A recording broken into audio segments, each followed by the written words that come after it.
Hi folks, this is an iPod of the third or I don't know, maybe the fourth generation. It has the monochrome display type and this wheel touch touch wheel click, or how it is called. Well, the problem with these iPods is that they are essentially expensive crap because Apple uses inferior hardware to build those devices. I plugged it in, I reassembled it, and well, I was very surprised. It works. It currently really works. You can even switch it on if you do it. So yeah, you see that there is the menu, so it booted up and it worked. However, it didn't work before, and this is quite sporadic. So I show you the insides of such an iPod. It's very tricky to open up anyway. Yeah, I kept it for spare parts. This is a 1.8-inch hard disk from Toshiba.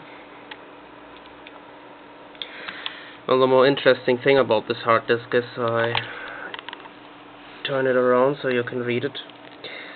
No, you can't read it anyway, I suppose. However, it has an Apple logo on it, and it says you shall back up your data regularly, and that Toshiba cannot be held responsible for data loss. I mean, this is quite. It says it.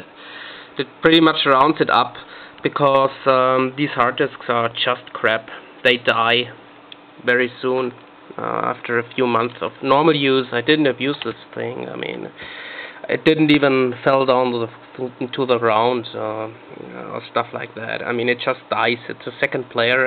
And we had we had 4 players who all died the same way. And the funny thing about it, you go to the Apple support homepage, and there is a field where you can choose the error type, and it says the first thing is hard disk symbol, and this thing makes clicking noises, which means that the head of the hard disk, it reads some sectors from the inner layer, then jumps to the outer and back, and this does it all again. And there's a second form of failure of this hard disk is it spins on and then it immediately spins off. This sounds like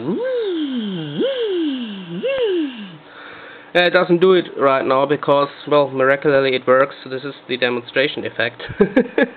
However, the point is, well, the really missed about the thing is, I mean, a hard disk like that doesn't cost much. I mean, it costs about, say, 25, 30 bucks, say. But it hasn't got a standard connector. It has a special connector, and this is probably why the Apple logo is on this hard disk, because the connector isn't standard, which has the consequence that you can't just replace the hard disk, buy a new one and replace it. You can't do this.